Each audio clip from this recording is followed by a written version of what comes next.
fait de s'isoler des gens, de manière générale. S'isoler des gens, alors ça peut être un bien, comme ça peut être un mal. Certains savants divergent. Ils disent c'est quoi qui prévaut? C'est al-khulta ou bien al-uzla.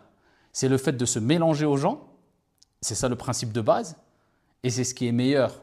Ici, on ne parle pas d'exception, ou bien c'est le fait de se mélanger aux gens. Donc, c'est quoi le meilleur? C'est de se mélanger ou bien de s'isoler. Alors, il peut avoir un bien dans les deux, c'est du cas par cas.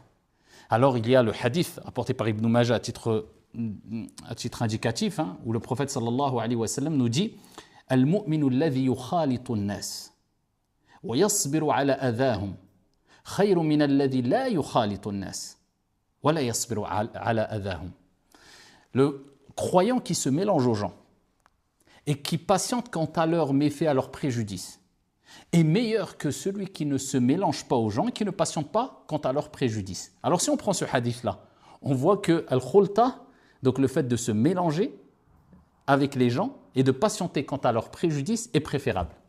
Mais si on prend plein d'autres textes, on va voir que s'isoler, c'était d'ailleurs un comportement qu'avaient beaucoup les pieux prédécesseurs, on va voir que s'isoler, c'est meilleur. En fait, c'est du cas par cas. Et c'est ce qu'on va voir, incha'Allah ta'ala, à travers différentes paroles de savants, comme et la parole d'Ibn Hibban qui revient assez souvent, incha'Allah. Alors, on va commencer ici avec la parole d'Ibn Hibban al-Busti, rahmatullahi alayhi, lorsqu'il dit. Et lui, on va voir qu'il met beaucoup plus en avant le fait de s'isoler des gens. Alors là, quelque chose de très important. Ici, il va mettre plus en avant, lui, Ibn Hibban, le principe de base qui est il faut s'isoler des gens, c'est préférable. Attention, je ne parle pas de s'isoler complètement, vous allez comprendre. Bien sûr, on ne peut pas se passer de se mélanger aux gens. Le musulman est sociable, le musulman a une vie sociale et c'est très important.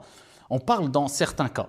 Lui, il dit que de manière générale, c'est préférable d'avoir plus ce comportement qui est je me mélange pas à tout le monde plutôt que je me mélange à tout le monde ou je mets en avant plus le fait de me mélanger aux gens. Alors, en tout cas, on va voir les détails ici, incha'Allah ta'ala, les différentes indications et les différents textes et différentes paroles qu'on va retrouver dans ce chapitre-là qui sont très intéressantes. Mais ce qui est très intéressant, c'est que là, Ibn Hibban, il parle à une époque où on parlait de la relation avec les gens qui pouvaient être néfastes pour nous. Donc là, à ce moment-là, bien sûr, il est préférable de ne pas s'isoler avec ces gens-là. Mais que dire à notre époque où les gens s'isolent, non pas avec des gens, pas avec une ou deux ou 5 ou 10 ou 20 personnes, mais avec les réseaux sociaux. Et ça, c'est beaucoup plus néfaste que se mélanger avec les gens.